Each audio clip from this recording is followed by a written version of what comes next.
If the educated cannot solve the problem of a society, then they are the problem of that society. Equivalent certificate. According to the provisions of Section 131D and 177D of the Constitution of the Federal Republic of Nigeria 1999 as amended, the qualifications for becoming a president or a governor in Nigeria is a school certificate or its equivalent. And Section 318 defines equivalent, amongst other things, to mean ability to read and write to the satisfaction of the electoral body, that's INEC.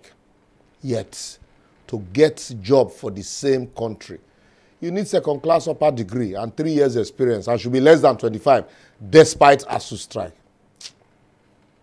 Something do us for this country.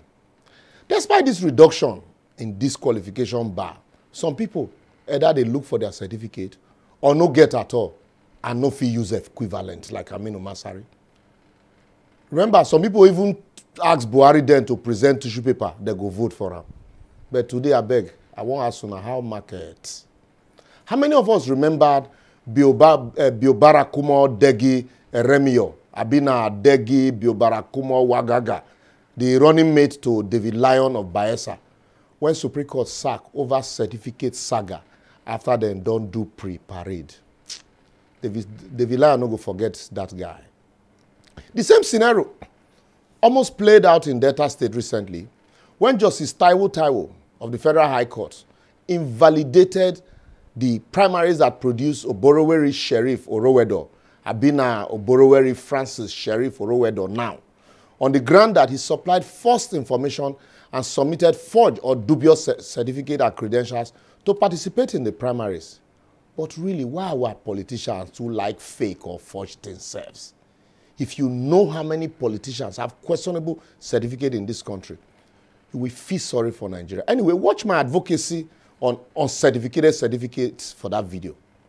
I can imagine what would have happened in Delta State if elections had been conducted and PDP declared winner and court then ruled that the said certificate of Oboroweri Francis Sheriff Orowedo, the man was not qualified on this same ground, that his date of birth, as stated in the West African School Certificate result he claimed to have obtained in June 1999, had the 12th of November 1979 as his date of birth.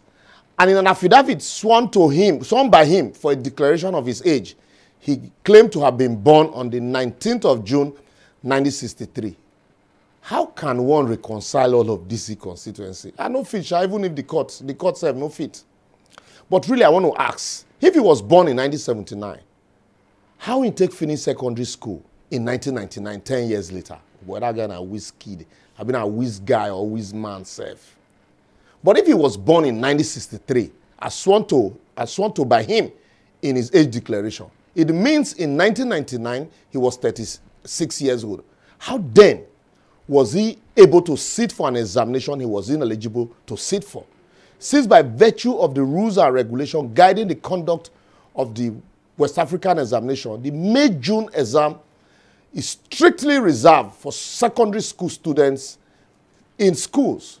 He could only have sat for the November-December general examination in 1999. But anyway, what I know, I also doubt that he would have been able to submit his equivalent, as he probably had been parading this inconsistent document before now as honorable member of the House.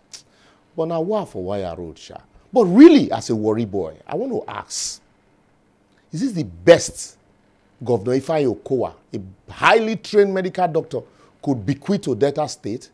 A state with high level of educated people should be reduced and degenerated into parading people of not only questionable credentials, but plank loaders and vulcanizers to be running the highest echelon of leadership at the state level on challenge? Anyway, what did I even talk, sir? What's the quality of leadership across board in Nigeria? I will therefore advocate that unless the educated Nigerians wake up, collaborate and synergize with the ordinary people on the street, and participate in the electoral process to install quality leadership across board from local government to the federal, and especially the National Assembly, soon, in a world that is diversifying into a knowledge-based economy and where Agberos are sending their kids to the best school in the world, if we allow plank loaders and bandits become our assembly members and leaders, education will no longer be a criteria for elective leadership in Nigeria. And then, who knows? Judges can even be sacked for ruling against government, and ASU can go on strike for 8 years. Nobody go send. After all, a leader when go school go value education for ordinary people. Take this seriously. That's our package for today. And to encourage us to go further, simply follow us on all our social media platforms showing on your screen. Like and share. But remember, education is the best legacy any society can bequeath to our next generation. We must hold our leaders accountable to give us quality education. See you next week.